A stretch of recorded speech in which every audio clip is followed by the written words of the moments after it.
First foremost thing ఏంటంటే parts of speech గురించి మనం నేర్చుకోవాలి. పార్ట్స్ ఆఫ్ స్పీచ్ అనేవి ఎక్కడ ఉంటాయి మనకి అని అంటే పర్టికులర్ సెంటెన్స్లో ఒక వర్డ్ ఎలా పనిచేస్తుంది, నౌన్లా పనిచేస్తుందా, ప్రనౌన్లా పనిచేస్తుందా, అడ్జెక్టివా, ఏంటది. సో అవన్నీ మనకు తెలియాలంటే ఖచ్చితంగా పార్ట్స్ ఆఫ్ స్పీచ్ అనేది ఇంట్రొడక్షన్ అనేది చాలా ఇంపార్టెంట్. అంటే ఫస్ట్ మనం ఎక్కడి నుంచి స్టార్ట్ చేస్తామంటే సెంటెన్స్ నుంచి స్టార్ట్ చేస్తాం. అసలు సెంటెన్స్ ఎట్లా ఫామ్ అవుతుంది, మనకి దీంట్లో టైప్స్ ఆఫ్ సెంటెన్సెస్ చాలా ఇంపార్టెంట్.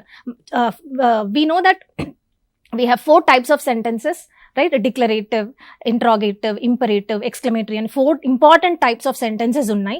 ఈ 4 types of sentences చదవాలి ఫస్ట్. ఎందుకంటే ఎక్కువగా మనకి ఇంటరాగేటివ్ సెంటెన్సెస్ నుంచి ఎక్కువ క్వశ్చన్స్ అడుగుతూ ఉంటాడు, రైట్? దాంట్లో ఒక కాన్సెప్ట్ ఉంటుంది.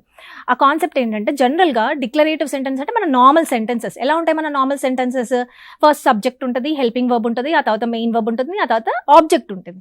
కానీ ఇంటరాగేటివ్ సెంటెన్స్కి రాగానే ఆ హెల్పింగ్ వర్బ్ అనేది సబ్జెక్ట్ ముందు రాయాలి. సో ఆ కాన్సెప్ట్ అనేది ఫస్ట్ మనకు తెలియాలంటే ఒక బేసిక్ మనకి అసలు ఫస్ట్ ఆఫ్ ఆల్ సెంటెన్స్ ని మనం ఎట్లా రాస్తాము అనేది తెలియాలి. సో అవన్నీ కూడా మనం ఇంట్రొడక్షన్ పార్ట్ లో నేర్చుకుంటాం. సో ఇంట్రొడక్షన్ లో మనం మేజర్ గా సెంటెన్స్ అంటే ఏమిటి, టైప్స్ ఆఫ్ సెంటెన్సెస్ చూస్తాం, ఫ్రేజ్ కి క్లాజ్ కి డిఫరెన్స్ ఏంటి అనేది కూడా మనం నేర్చుకోవాలి. సో ఫ్రేజ్ అంటే ఏంటి, క్లాజ్ అంటే ఏంటి, ఇవి కూడా మనం నేర్చుకుంటాం, ఆ డిఫరెన్స్ ఏంటి అని.